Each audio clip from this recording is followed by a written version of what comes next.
Purihin si Yahweh sa kanyang kabutihan. Pag-ibig niya ay tunay, laging tapat kailanman. Ang taga-Israel bayaang sabihit kanilang ihayag. Pag-ibig niya ay tunay, laging tapat kailanman. Tayo pong lahat. Lahat ng may takot kay Yahweh dapat magpahayag. Pag-ibig niya ay tunay, laging tapat kailanman. Awitin po natin ang pambungad na himno, Let All the World.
Manalangin.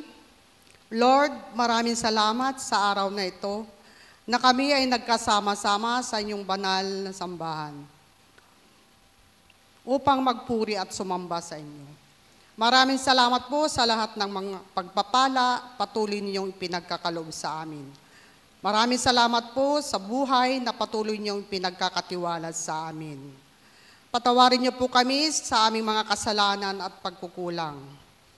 Patuloy niyo po kaming ingatan, gabayan, at pagpalain. Pinapanalangin ko po na hipuin ninyo ng iyong mapagpagaling na kamay ang lahat ng may mga karamdaman at ipagkaloob ang kagalingan sa bawat isa. Pinapanalangin ko po ang lahat ng mga kababaihan na patuloy niyong bigyan ng kalakasan at kasiglahan upang magampanan ang kanilang mga tungkulin sa tahanan, sa kanilang mga trabaho at patuloy na maglingkod sa inyo. Pinapanalangin ko po na kayo ang manguna sa aming tagapanguna sa amin ngayon. Nawa maunawaan namin ang inyong mensahe at ito'y aming maisabuhay. Binabalik po namin sa inyo ang aming papurit, pasasalamat. Sa pangalan ni Jesus na aming tagapagligtas. Amen.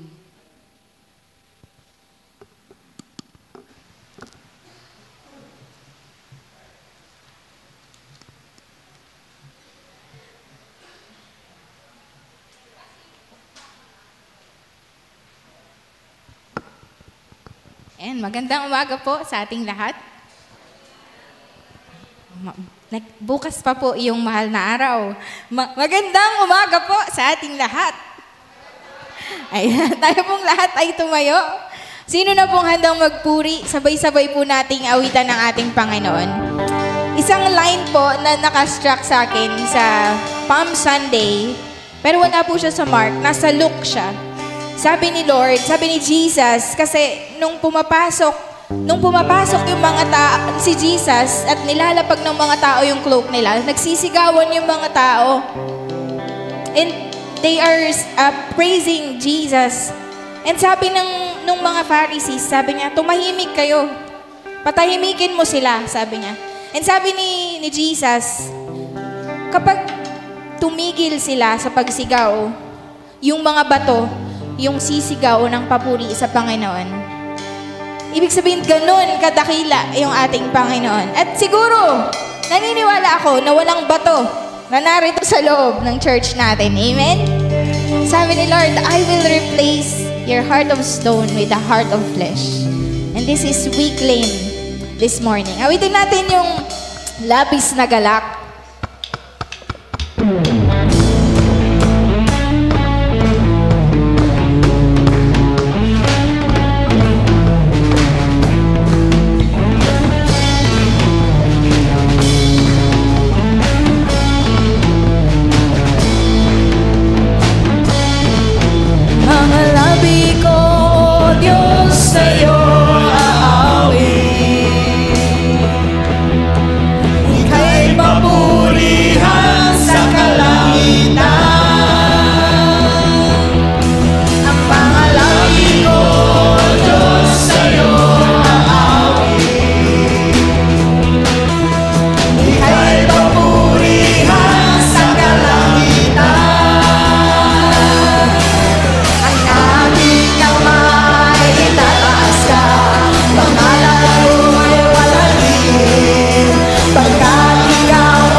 Isa pa pong nakatouch sa akin dun sa pagpasok ni Jesus sa temple, bago siya pumasok doon, yung incident bago pumasok si Jesus.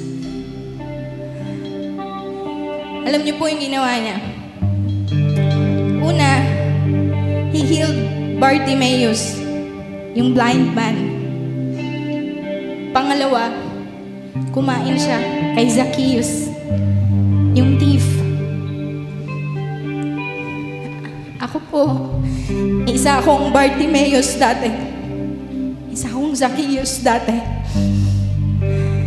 And the reason why I am shouting praises to God today, why I laid down my cloak to God, it's because I was one of those unworthy. But because of the love of God, I was here standing by His grace. Not even worthy even to speak His name. Pero thank you, Lord, for that love. Thank you, Lord, for that healing. Thank you, Lord, for opening my eyes. That today I will see how beautiful you are. How marvelous is my Savior. Thank you, Jesus. And today as we sing, Lord, I pray that each and every one of my brothers and sisters inside would feel that love, would experience that healing, would experience that forgiveness. Hallelujah. Thank you, Jesus. Walang hanggan katapatan sa buhay ko'y lagi mong lahat. Narito dahil sa biyaya mo, habang buhay magpupuri sa'yo. Walang hanggan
Lord.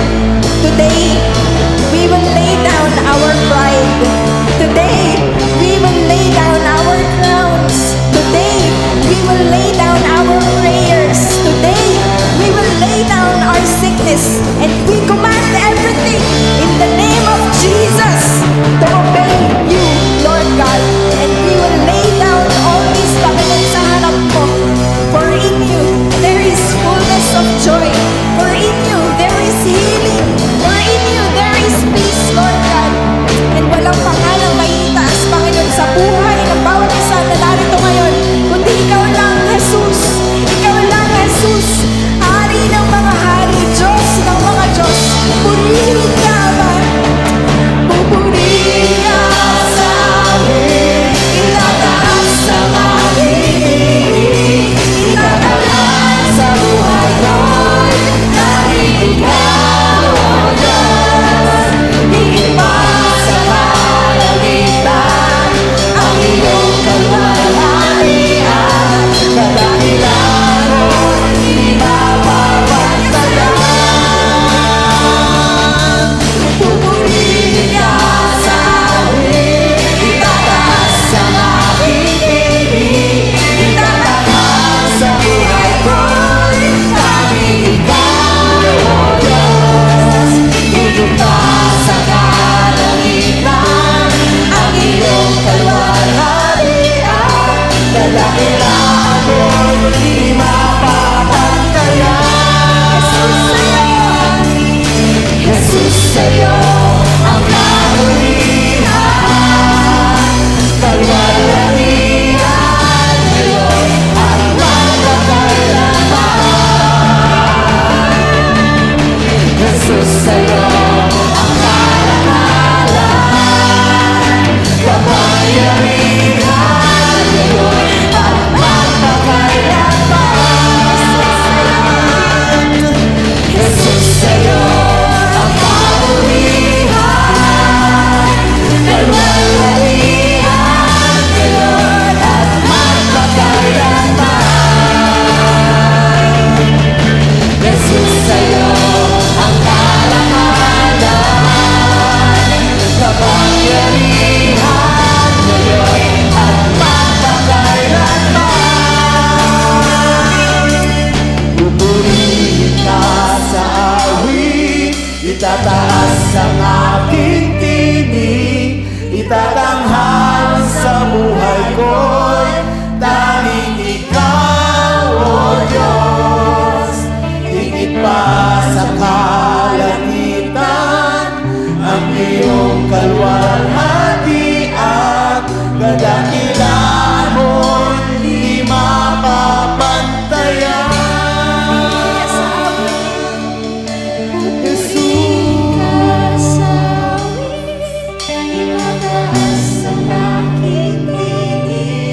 Itatanghal sa buhay ko'y tanging ikaw, O Diyos. Higit pa sa kalangitan ang iyong kalwalhatian.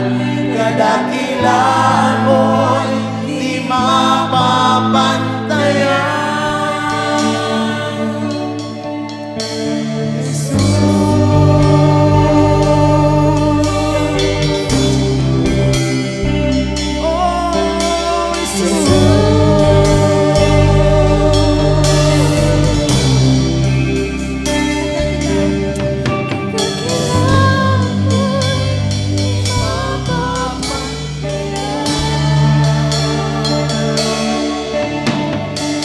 Lord, we welcome your presence sa kalagitnaan namin ngayong umaga. Lord, come down, Lord God. Meet us in this place, Lord God. You are welcome in this church. You are welcome in our hearts, Lord God. Move, Lord God. Let your spirit move and stir in us, Lord God. Yung passion to know your name. Yung passion, Lord, to seek you more. Yung passion, Lord, to know how beautiful our Savior is. Thank you, Jesus. Thank you, Father. Thank you, Holy Spirit. And all this we pray in Jesus' name. Amen and amen. Good morning, po sa ating lahat.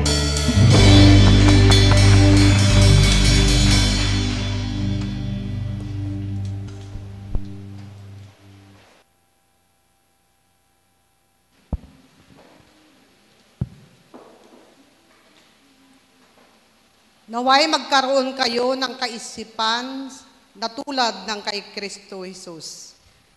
Kahit taglay niya ang kalikasan ng Diyos, hindi niya ipinagpilitang manatiling kapantay ng Diyos. Sa halip, kusa niyang binitiwan ang pagiging kapantay ng Diyos at namuhay na isang alipin.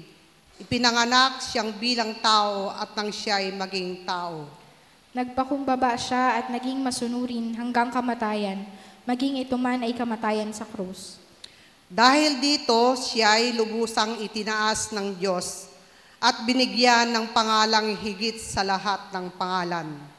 Sa gayon, sa pangalan ni Jesus ay luluhod at magpupuri ang lahat ng nasa langit, nasa lupa at nasa lalim ng lupa. Tayo pong lahat, at ang lahat ay magpapahayag na si Jesucristo ay Panginoon sa ikaluwalhati ng Diyos Ama.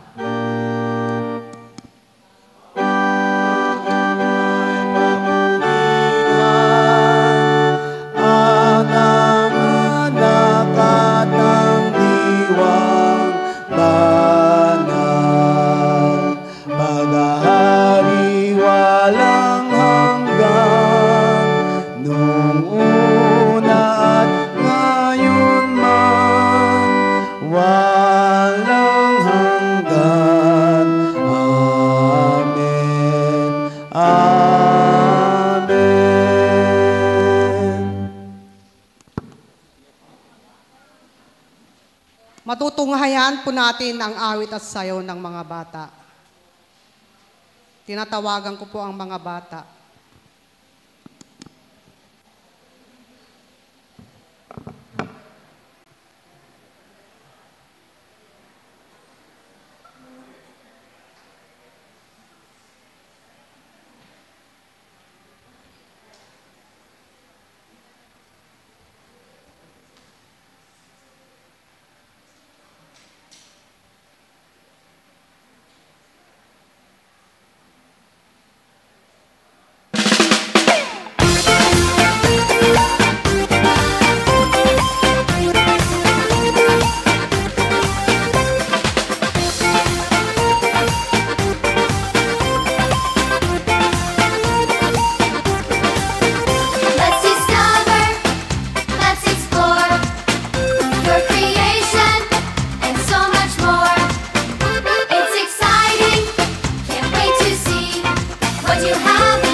manalangin. Panginoong Diyos na makapangyarihan sa lahat, salamat po sa mga batang naririto sa iyong harapan na nagpupuri, sumasamba sa iyo. Iyo po silang ingatan sa kanilang paglalaro, sa kanilang pag-aaral.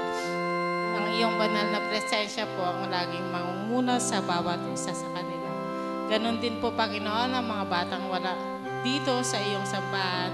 Iyo pa rin po silang iingatan at gagabayan sa kanilang pag-aaral. Naway lumaki po silang matatalino, masisipag, at nagpupuri at sumasamba sa iyo. Ito po ang aming dalangin sa pangalan ni Jesus. Amen.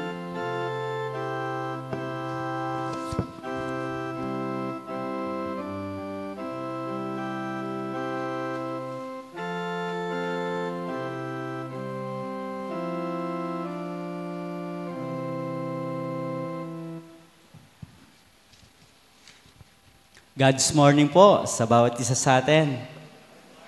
Tunay nga pong napakabuti ng ating Panginoon sa pagkakataon na to.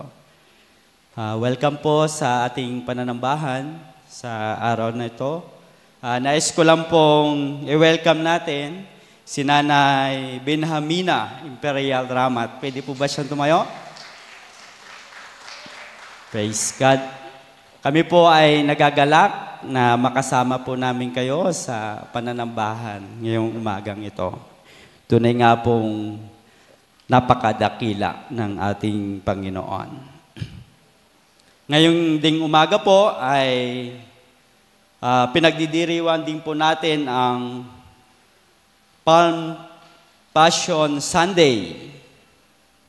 Itong araw na ito ay araw ng palaspas o ika-6 na huling linggo ng Kwaresma, bago ang Pasko ng pagkabuhay ni Jesucristo. Sa araw na ito ay ginugunita ng mga Kristiyano ang pagpasok ni Jesucristo sa Jerusalem bago ang kanyang kalbaryo o senyales ng pagsasimula ng mahal na araw. At ngayon ding umaga din po, pinagdiriwang din po natin ang Women's Sunday. Palakpakan po natin ang mga nanay. Tulay nga pong napakabuti at kayo po ay isang halimbawa na naglilingkod sa Panginoon at isang halimbawa na napakainit na naglilingkod sa ating Panginoon. Ganon din po kahapon, ginanap din po ang sing out ng WSCS at nagpapasalamat po tayo. At muli ay nakuha natin ang corona ng tagumpay. Pinapalakpakan po natin yon. Pwede po bang tumayo ang ating Reyna, si Nanay Evangeline Tan? Praise God. Purihin po ang ating Panginoon. Pang-4 na po yata natin to, no? Pang-5? Okay. Susunod tayo uli.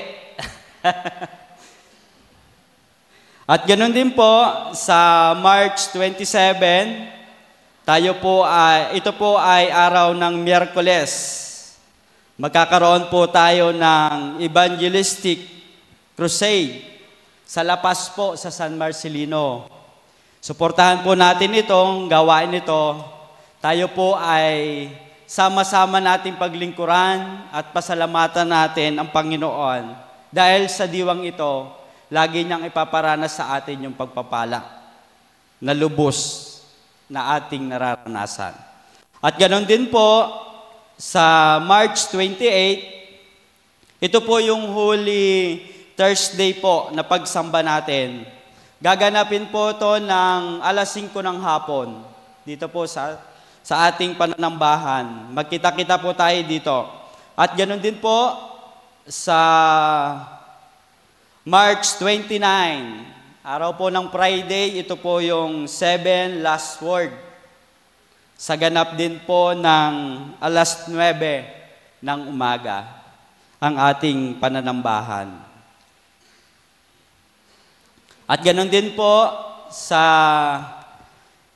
Easter Sunday o Easter Sunrise. Nagaganapin po ito sa Angeles. Ito po ay sa lugar ni Engineer Ileto, doon sa may ilog, doon po natin gaganapin. Kaya sama-sama po tayo. Ito po ay, anong oras? 5 a.m. po ng umaga. Pero may sasakyan naman po tayo na susundo, nandyan po si Noah. At ganoon din po sa mga nagdiriwang ng kaarawan ngayong linggo, happy birthday po. Tunay nga pong ang Panginoon Diyos ay lagi niyong maranasan. Kung gaano tayo iniingatan ng Panginoon, ganoon din tayo pagtatagumpayin sa lahat ng bagay. Sige po, tayo po ay manalangin. Aming Ama, aming Diyos, kami po ay nagpapasalamat sa pagkakataon nito. Sapagkat kami ay tinipon mo upang magpasalamat sa iyo, upang pasalamatan ka sa lahat ng bagay na pinagkakaloob mo po sa bawat isa sa amin. Salamat o Diyos, sapagkat hindi mo kami pinagkukulangan, sapagkat lagi mong ipinaparanas sa amin yung pangako mo na sagana, siksik, liglig at umaapaw na nagmumula sa iyo, O Diyos. Salamat o Diyos sa iyong mga anak na to. Patuloy mo po silang puspusin ng iyong pag-ibig. Iparanas mo sa kanila yung pagpapala na tanging sa iyo lamang nanggagaling o Diyos. Wala kaming pasasalamatan kundi ikaw lamang sapagkat ikaw ay napakadalikila o Diyos. Lord, dinadalangin ko rin po yung aming gawain sa church, lalo-lalo na po, O Diyos, sa March 27, O Diyos, yung aming gawain na evangelistic crusade, O Lord. Sa iyo ko po ito ilinalapit ng buong puso. Nawa, O Diyos, sa lahat ng gagamitin mong tao na magsasalita, O Diyos, maging pagpapala ito sa bawat makakarinig. At kaming tatanggap, O Diyos, patuloy kami maglilingkod sa iyo. Patuloy po namin panghawakan yung pinakamabuti at pinakamasarap na yung pagmamahal sa bawat isa sa amin. Salamat, salamat. Ito po ang aming panalangin sa pangalan ni Jesus. Amen. Amen.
Samahan niyo po ako sa pagbasa sa banal na kasulatan na matatagpuan po sa Lumang Tipan, sa aklat ng Isaiah, Kabanata 50, talata 4 hanggang 9. Ito po ang sinasabi. Ang pagsunod ng lingkod ni Yahweh. Ang Panginoong Yahweh ang nagturo sa akin ng aking sasabihin para tulungan ang mahihina. Tuwing umagay, nananabik akong malaman kung ano ang ituturo niya sa akin. Binigyan ako ng Panginoong Yahweh ng pangunawa. Hindi ako naghimagsik o tumalikod sa Kanya. Hindi ako gumanti nang bugbugin nila ako. Hindi ako kumibo nang insultuhin nila ako. Pinabayaan ko silang bunutin ang aking balbas at luraan ang aking mukha. Hindi ko pinansin ang mga pag-insultong ginawa nila sa akin, sapagkat ang Panginoong Yahweh ang tumutulong sa akin. Handa akong magtiis sapagkat aking nalalaman na ako'y hindi mapapahiya. Ang Diyos ay malapit at siya ang nagpapatunay na wala akong sala. May mga ngahas bang ako'y usigin? Magharap kami sa hukuman at ilahad ang kanyang paratang. Ang Panginoong Yahweh mismo ang magtatanggol sa akin. Sino ang makapagpapatunay na ako ay may sala? Mawawalang lahat ang nagbibintang sa akin, tulad ng damit ng inatngat ng insekto. Sa pagbasa pa po sa ikalawang pagbasa, tayo po ay magsitayo. At ito po ay matatagpuan sa Bagong Tipan, sa Aklat ng Marcos, talata 14, Kabanata 14 po pala.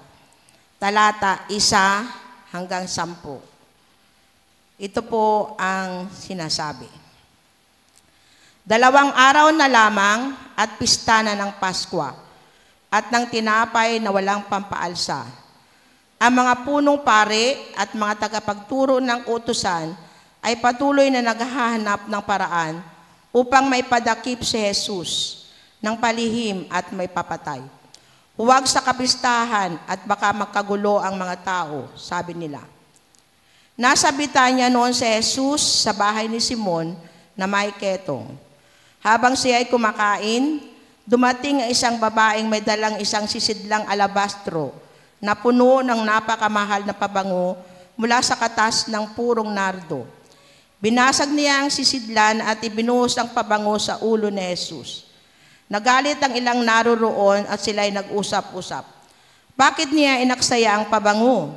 Maaring ipagbili iyon ng mahigit sa 300 salaping pilak at maibigay sa mga dukha ang pinagbilhan. At pinagalitan nila ang babae. Ngunit sinabi naman ni Jesus, bakit ninyo siya ginugulo? Pabayaan ninyo siya. Isang mabuting bagay ang ginawa niyang ito sa akin. Sapagkat habang panahoy kasama ninyo ang mga dukha at anumang oras ninyong naisin ay makakagawa kayo sa kanila ng mabuti. Ngunit ako'y hindi ninyo kasama habang panahon. Ginawa niya ang kanyang makakaya. Hindi pa may binuhusan na niya ng pabango ang aking katawan bilang paghahanda sa paglilibing sa akin. Tandaan ninyo, saan man sa buong mundo, ipangangaral ang magandang balita. Ang ginawa ng babaeng ito ay ipahahayag bilang pag-alala sa kanya. Si Judas Iscariote, na kabilang sa 12, ay pumunta sa mga punong pari upang ipagkanulo si Jesus. Pagpalain po tayo sa pagbasa sa kanyang banal na kasulatan. Thy word is a lamp unto my feet, and a light unto my path. Thy word is a lamp unto my feet, and a light unto my path.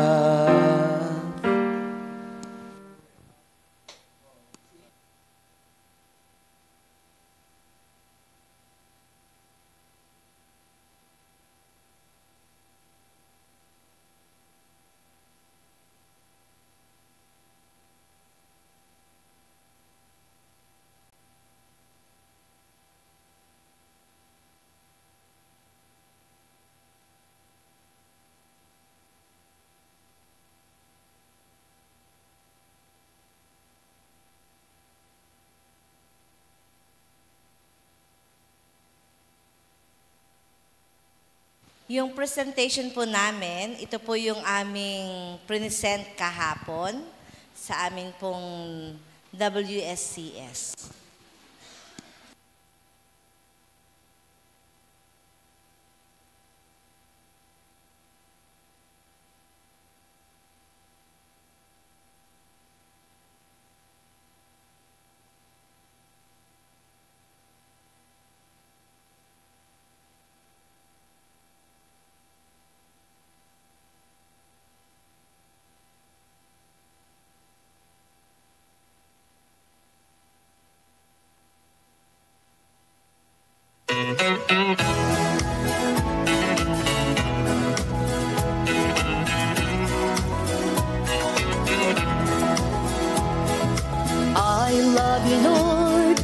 all my heart.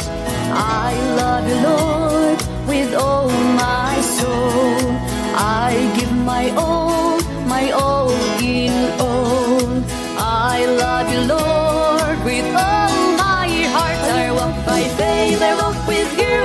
I endure the rugged road. I walk by faith, I walk with you. I won't fail the rugged trail. I walk by faith, I walk with you till I reach the other shore. I walk by faith, I walk with you.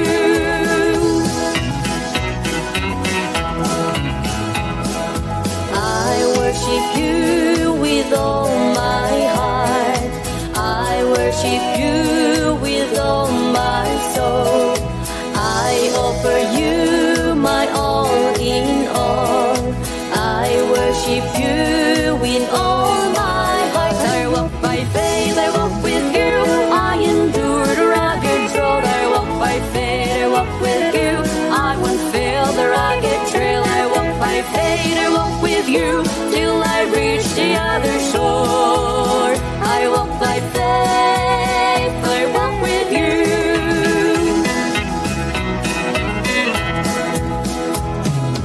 I thank you, Lord, for everything. I thank you, Lord, for the life you bring. I bless you, Lord, I rejoice and sing. I thank you, Lord, for everything. I walk by faith, I walk with you. I endure the rugged road. I walk by faith, I walk with you. I won't fail the rugged trail. I walk by faith, I walk with you till I reach the other shore. I walk by faith, I walk with you.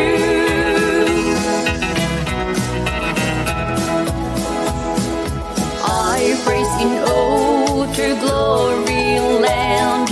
I serve with joy till my time is done.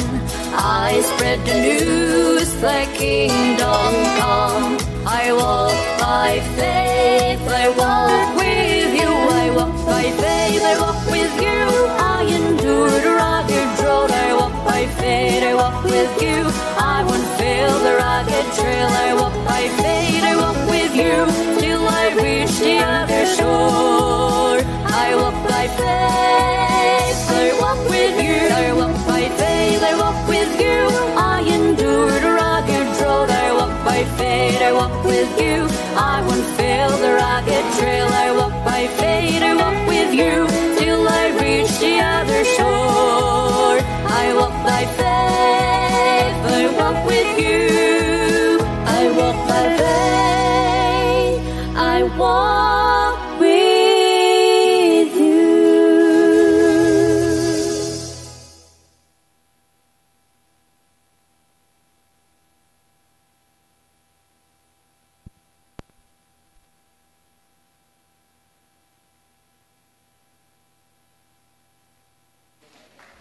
Yo po. Salamat po sa magandang awit at sayaw ng ating mga nanay. Ngayong umaga po ay makakarinig tayo ng mensahe ng buhay na mula sa ating pinakamaganda, pinakamabait, kundi ito po ay si Madam Maricel F. Piraresa. Palakpakan nga po natin ang Panginoon sa buhay ni Madam Maricel. Maraming salamat po, Pastor. So isang mapagpalang umaga po sa ating lahat. Batiin po natin yung ating mga katabi. So let's tell them po, you stay awake. And let's be blessed together. So ang ating pagbubulay-bulayan ngayong araw ay pinamagatan pong Palm Sunday, Be the Anointing Woman. Tayo po'y manalangin. Makapangyarihang Diyos, aming mapagmahal na Ama, samahan mo po kami sa aming pag-aaral. Ihanda mo po ang aming mga puso't isipan sa mensaheng iyong ipararating sa amin sa pamamagitan ng iyong tagapagsalita. Sa pangalan ni Jesus, Amen. Bless your servant, Lord. So ang araw na ito po ay tinatawag nating Linggo ng Pelaspas, o kaya naman ay sa Ecclesial Grammar, Linggo ng Pelaspas ng pagdurusa ng Panginoon. So ito ay nagbibigay sa atin ng mga katanungan na kung minsan ay labis na sa dapat nating tanggapin. Bakit kailangang utusan yung kanyang mga alagad na kunin yung isang asnong nakatali sa puno? Bakit kailangang hindi pa nasakyan ng iba yung asnong kakalagan? Bakit kailangang sa isang asno siya sumakay? Bakit hindi sa isang kabayo? Gaya ng ibang mga hari. At iba pang mga tanong na bakit. Mababasa po sa Mark 11 verses 1 to 11 ang matagumpay na pagpasok ni Jesus sa Jerusalem bilang isang hari. Sa kanyang pagpasok, sumisigaw ang lahat ng Hosanna! Blessed is the King who comes in the name of the Lord. Save us now! Habang iwinawagayway ang palaspas at ang ilan naman ay naglatag ng kanilang balabal sa kanyang daraanan. Pagkatapos nito ay inilarawan kung paanong sa kurso ng isang linggo, iba't ibang uri ng tao ang naging kasama sa kanyang pagpapakasakit. Ang kanyang mga alagad na ayaw tanggapin ang kanyang kamatayan. Ang mga Pariseyo at Eskriba na nagplanong hindi lamang siya hulihin, kung hindi patayin. Si Judas Iscariote na ipinagbili siya sa ilang pirasong pilak lamang at ng babaeng nagbuhos ng mamahaling pabango sa kanyang ulo. Sa panahon ng adbyento ng kanyang pagsilang, naghanda po ang lahat sa kanyang kapanganakan. At ngayon, nasa panahon na tayo ng pag-alala sa dahilan kung bakit siya isinilang. Bilang ngayong araw na ito ay ipinagdiriwang natin ang linggo ng kababaihan, tayo ay mag-focus sa isang karakter sa Passion narrative. Ang babaeng walang pangalan na nagbuhos ng pabango kay Jesus sa hapunan noong ika-4 na araw ng kanyang huling linggo ng buhay. Mababasa sa Marcos 14 verses 3 to 9. Nasa Betania noon si Jesus, sa bahay ni Simon na may ketong. Habang siya'y kumakain, dumating ang isang babaeng may dalang isang sisidlang alabastro na puno ng napakamahal na pabango mula sa katas ng punong nardo. Binasag niya ang sisidlahan at ibinuhos ang pabango sa ulo ni Jesus. Nagalit ang ilang naroroon at sila'y nag-usap-usap. Bakit niya inaksaya ang pabango? Maaaring ipagbili iyon ng mahigit sa 300 salaping pilak at maibigay sa mga dukha ang pinagbilhan. At pinagalitan nila ang babae. Ngunit sinabi naman ni Jesus, bakit ninyo siya ginugulo? Pabayaan ninyo siya. Isang mabuting bagay ang ginawa niyang ito sa akin, sapagkat habang panahoy kasama ninyo ang mga dukha, at anumang oras ninyong naisin ay makakagawa kayo sa kanila ng mabuti. Ngunit ako'y hindi ninyo kasama habang panahon. Ginawa niya ang kanyang makakaya. Hindi pa may binuhusan na niya ng pabango ang aking katawan bilang paghahanda sa paglilibing sa akin. Tandaan ninyo, saan man sa buong mundo ipangaral ang magandang balita, ang ginawa ng babaeng ito ay ipahahayag bilang pag-alaala sa kanya. So the story of the anointing woman takes place in the home of Simon the leper in Bethany, where Jesus was a guest. So as Jesus reclined at the table, a woman approached him with an alabaster jar of expensive perfume, poured it on his head, and anointed him. The disciples were indignant at the waste of such costly perfume, but Jesus defended her actions, recognizing the significance of her gesture. Sa ibang ebanghelyo, sinubukan ng ilan na kilalanin ang babae. Mayroong nagsabi na siya ay si Mary of Bethany. Siya yung kapatid ni Martha at ni Lazarus. Binuhusan sa ulo. Sa ibang salin naman po ay binuhusan siya ni Mary Magdalene sa kanyang paa at pagkatapos ay pinunasan ng kanyang mga buhok. So sa ebanghelyo po ni San Marcos, hindi niya ipinakilala, hindi niya binigyang pangalan yung babae. Ngunit hindi dahil hindi niya kilala, kung hindi iniwasan niya talaga. Dahil ang pagkilala sa kanya o yung pagbibigay pangalan sa kanya ay mafo-focus lamang sa kanya yung gawain kasi nga nakapangalan sa kanya. Na parang sinasabi na hindi na ito magagaya ng iba. Dahil iniwan siya ni Marcos na hindi nagpapakilala, maaari niyang katawanin ang napakaraming iba pang tinawag upang sundan ang kanyang ginawa. Sa kabila ng hindi pagpapakilala sa kanya, walang ganap na lihim tungkol sa eksenang ito. So imaginein po natin, naka-recline si Jesus, tapos lumapit sa kanya yung isang babae na may dalang isang uri ng marupok na banga na bato. At sa loob nito ay may mahalagang pabango, mamahaling pabango. Nakikita ng lahat na siya ay nagdala ng isang marangyang regalo.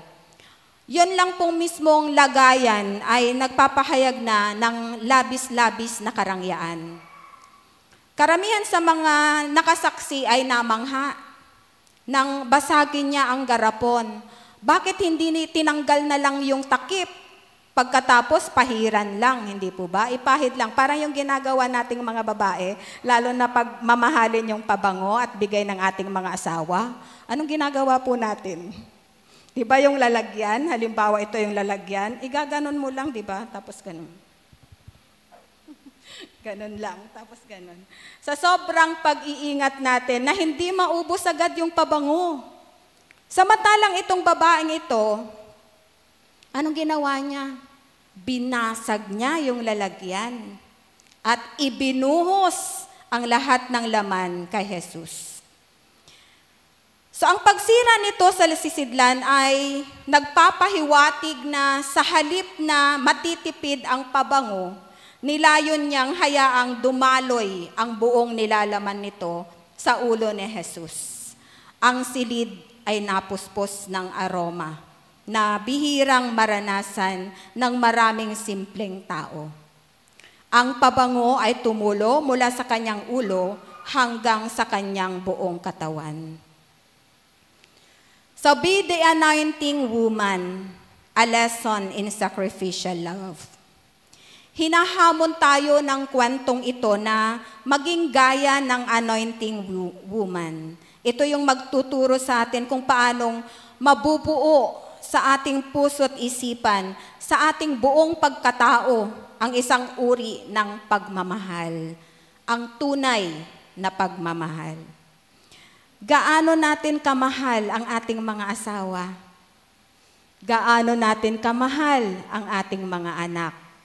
Gaano natin kamahal ang ating mga kapatid? Mahal ba natin yung kapitbahay natin?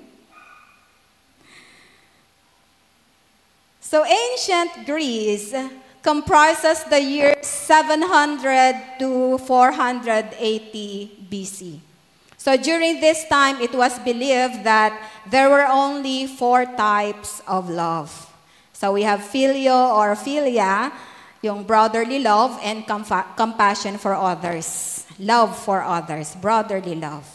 Then we have storge, a familial love, such as the bond between a parent and a child. Then we have eros, which is linked to sexual or romantic love. And then we have agape or agape. This is a sacrificial love based on principle. So this love is synonymous with unselfish behavior and intense affection. Dalawang punto ang nais ituro sa atin ng ating binasa ngayon. First, the act of sacrifice. So the anointing woman's act of pouring perfume on Jesus was not merely a lavish display of wealth, but a profound act of sacrificial love. The perfume was a symbol of her devotion and reverence for Jesus, and she was willing to give her most precious possession as an offering of love. So in a world that often values material wealth and possessions, the anointing woman teaches us the true meaning of sacrificial love. So what are the characteristics of sacrificial love? Habang pinapakinggan po natin ay ating pakiramdaman ang ating mga sarili. Ito ba ay nasa sa atin? First, we have selflessness, the opposite of selfishness. A prime sacrifice in a relationship that's pure. So sacrificial love involves prioritizing the well-being and happiness of others over your own desires and needs. Gaya ng isang ina sa kanyang anak. Isusubo na lang niya yung pagkain, ngunit kapag gusto pa ng anak yung pagkain, ano ang gagawin? Iaabot yung pagkain ng kanyang anak. Bumili ng damit yung ina o yung ama, ngunit nagustuhan ng kanyang anak, anong gagawin ng ina? Ibibigay sa anak, etc. Simple lang pong mga examples yon. So pwede rin yung pag-intindi sa iba kung may pangangailangan, kung may sakit, kung inaayawan na ng mga mahal sa buhay. Martir ba ang tawag sa mga taong gumagawa ng ganon? Hindi. Sinusubukan lang nating tuparin ang ninanais ng Diyos na mahalin natin ang lahat, maging ang ating mga kaaway o mga taong nakagawa at patuloy na gumagawa ng hindi maganda sa atin. Second is empathy. Sacrificial love involves actively listening, seeking to understand others' perspective, and offering support and compassion during challenging times. Kung tunay kang nagmamahal, huwag mong ipipilit ang paniniwala mo lamang, o kaya'y matuto ka ring makinig sa iba. Huwag mong ipipilit yung paniniwala mo lang. So, nagsishare sa'yo halimbawa ng problema, mga hinaing, ngunit maya-maya lang, ikaw na yung kinokonsole. Ikaw na yung pinakikinggan niya. So pag tayo ay binigyan ng chance na makinig po tayo. Huwag nating isingit yung sarili nating problema.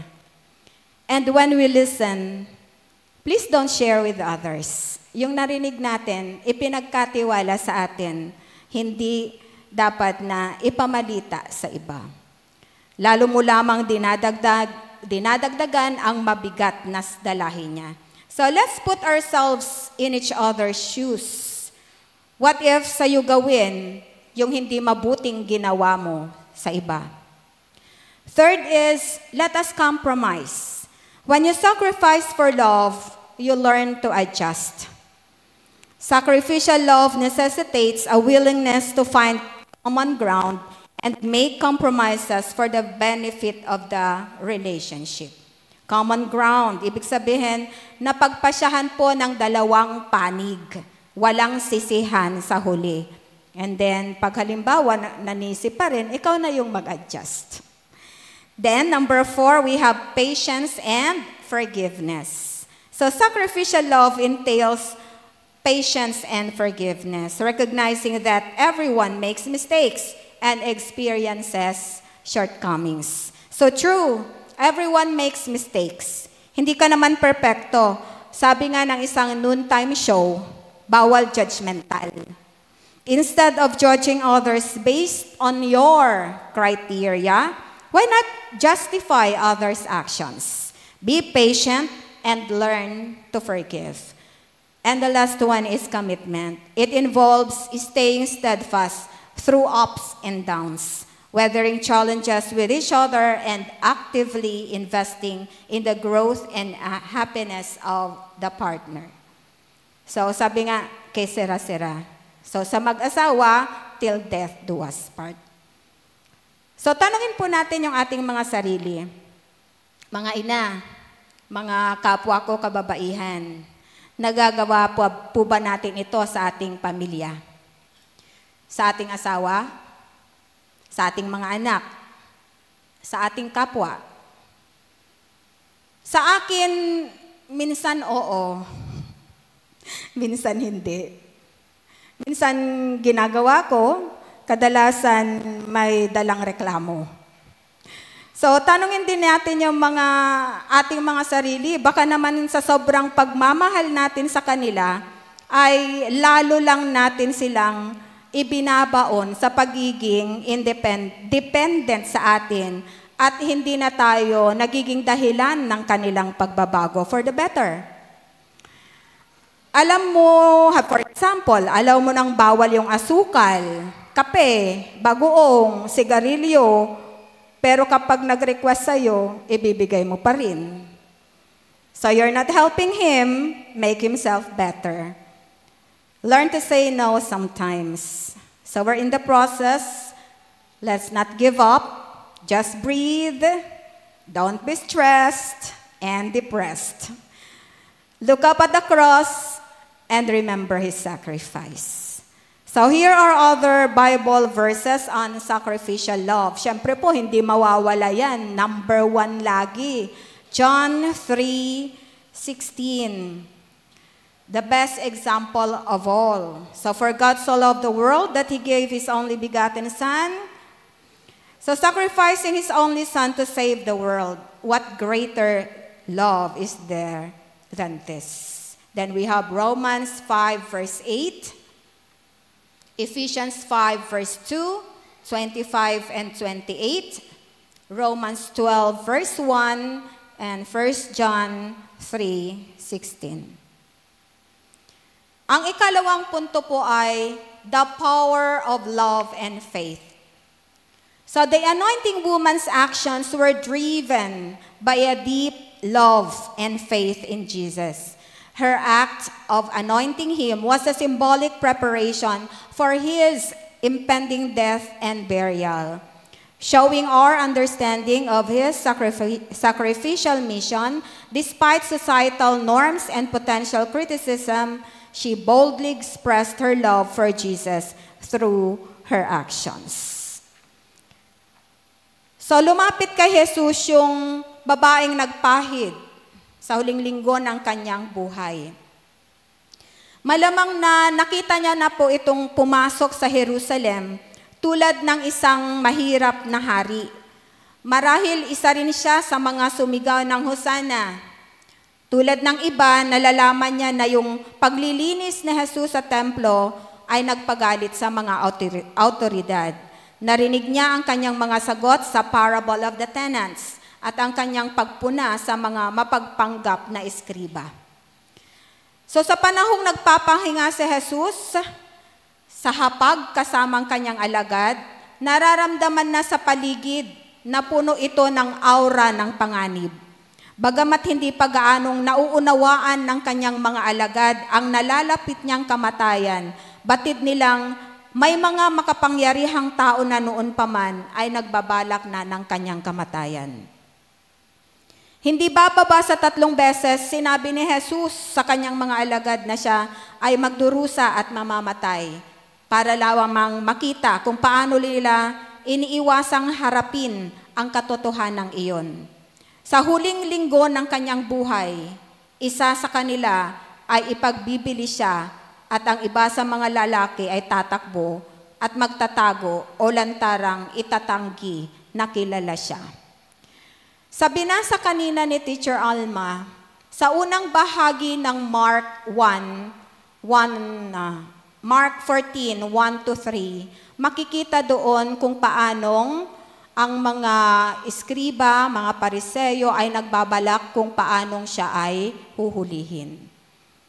Tapos, sa bandang dulo, sa verse 11, sinabi naman doon, ang ginawang pagpulalas ni Judas Iscariot para ipagbili si Jesus.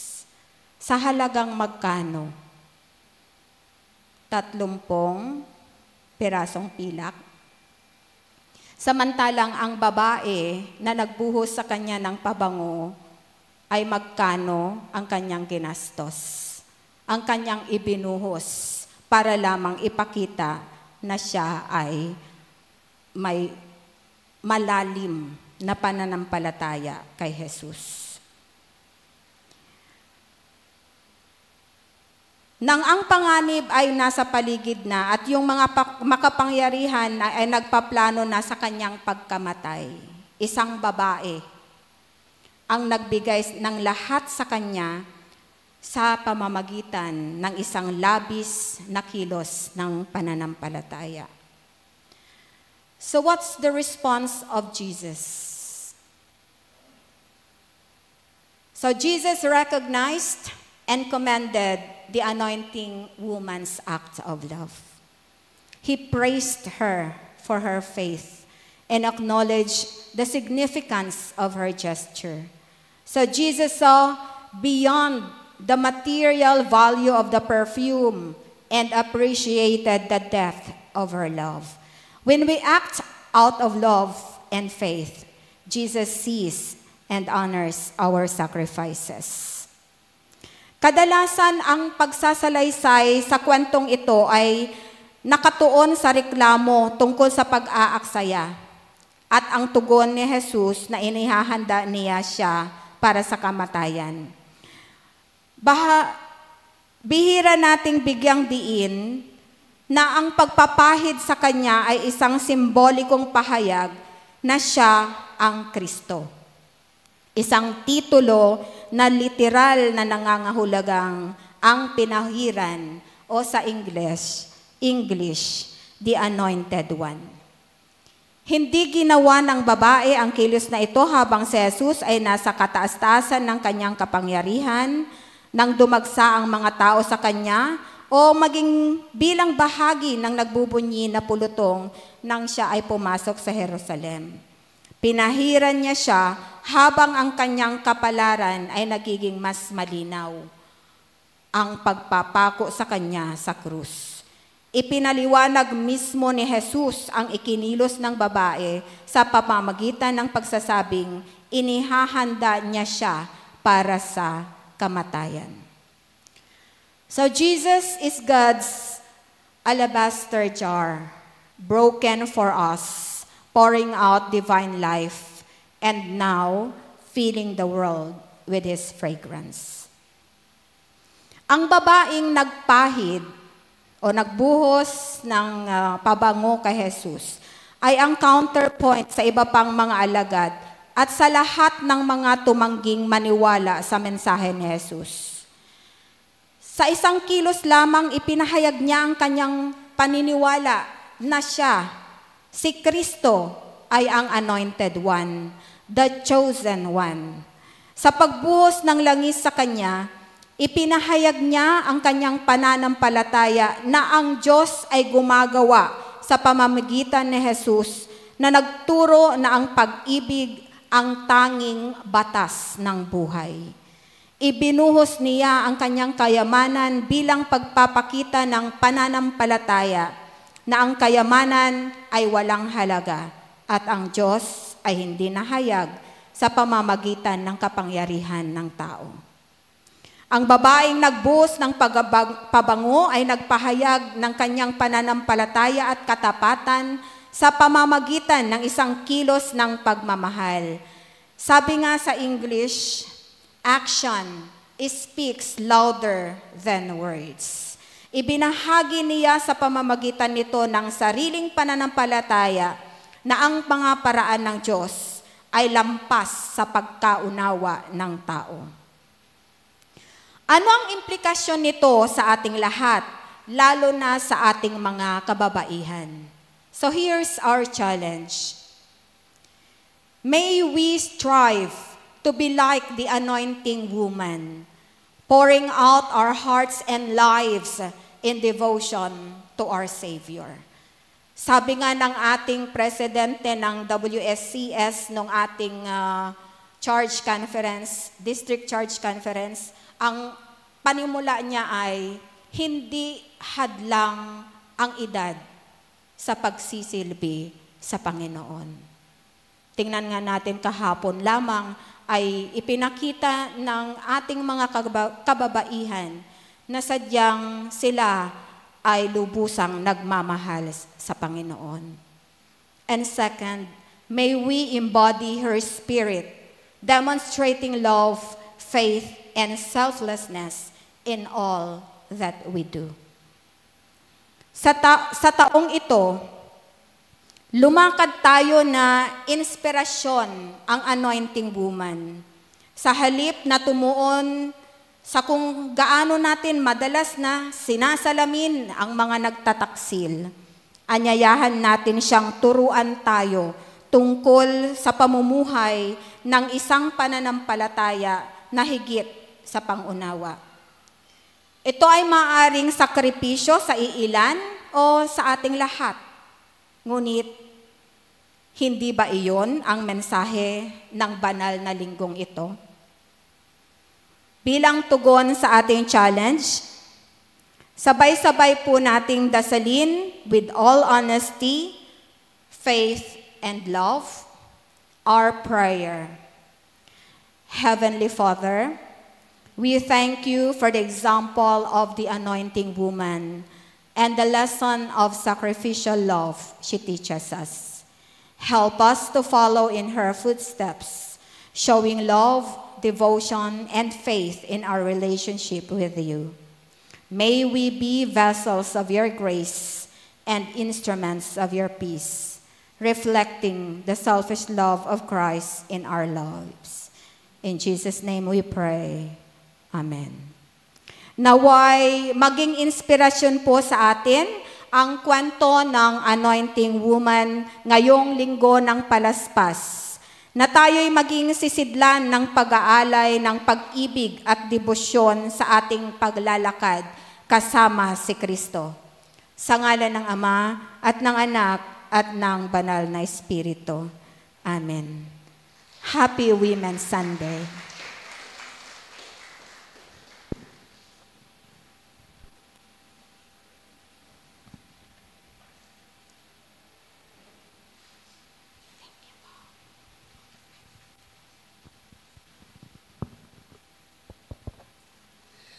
Nasa panahon po tayo ng paghandog. Magbigay kayo at kayo'y bibigyan ng Diyos. Hustong takal, siksik, liglig at umaapaw pa ang ibibigay sa inyo. Sapagkat ang panukat na ginagamit ninyo sa iba ay siya ring gagamiting panukat sa inyo.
Diyos ng buong sangnilikha, purihin sa kalangitan, Ama, Anak, Diwang Banal.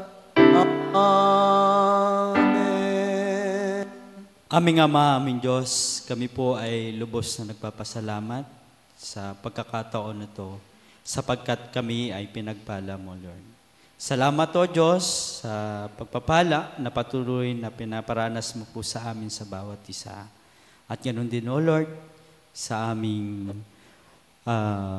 pagkakuloob, tanggapin mo po ito, Lord. Ikaw nga po ang magbalik ng masagana, pagpapala sa bawat isa na nagbigay. Maging ganoon din o Lord, sa kasama namin sa mananampalataya sa online o Lord. Ibuhos mo ang pagpapala ng siksik, liglig at umaapaw na nagmumula sa iyo. Ito po ang aming panalangin sa pangalan ni Jesus. Amen.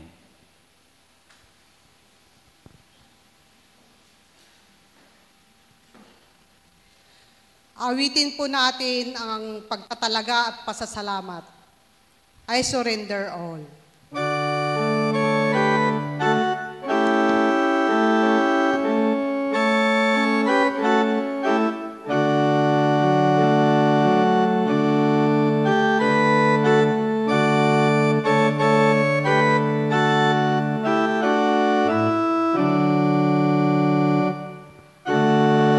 Jesus, inialay ko sa Kanya.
Kami po ay lubos na nagpapasalamat sa araw na to.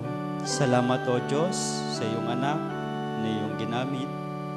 Patuloy mo po siyang samahan, patuloy mo po siyang puspusin ng iyong pag-ibig at pag-iingat. Maranasan niya lagi ang iyong pagpapala na ikaw ay Diyos na buhay. Maging ganun din, O Lord, sa bawat isa sa amin.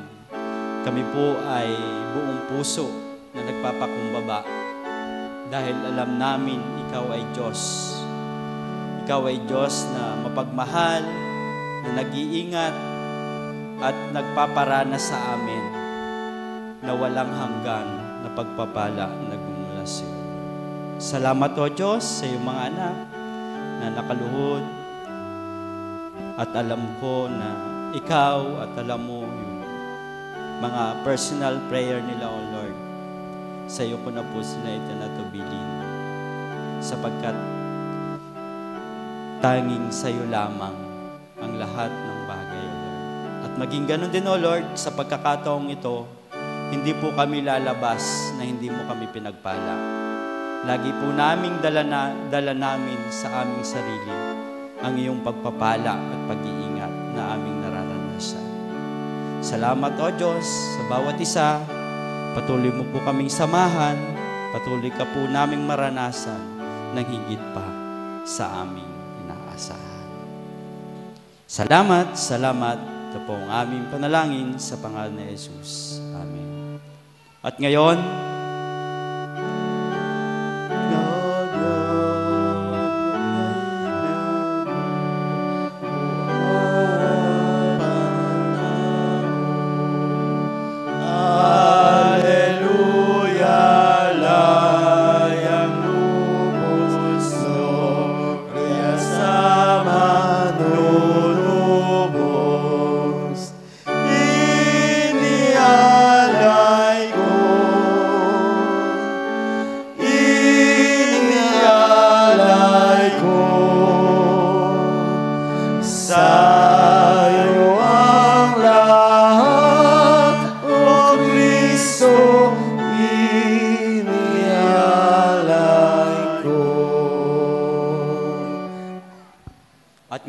tanggapin natin ang pagpapala ng Diyos at pag-iingat at pagmamahal na patuloy na ipaparanas sa atin.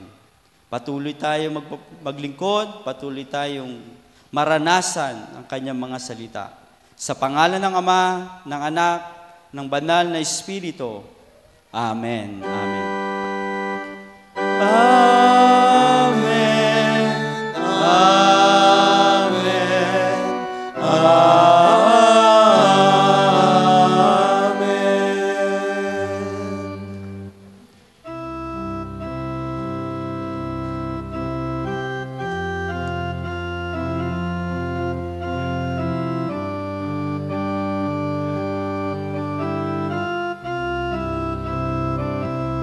Tapos na po ang ating pananambahan. Umayo po tayo at mapayapa na kasama natin ang ating Panginoon. God bless you all.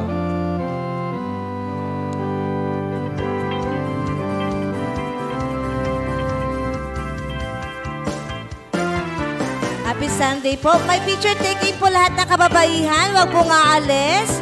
Lahat po, picture taking po tayo. Salamat po sa floral offering, ang Stoke family, ang ating speaker, Madam Maricel. Sige po, lahat po tayo tumayo at tayo po ay dito sa harapan. Mag-picture muna po tayo. Sige po, dito po tayo lahat.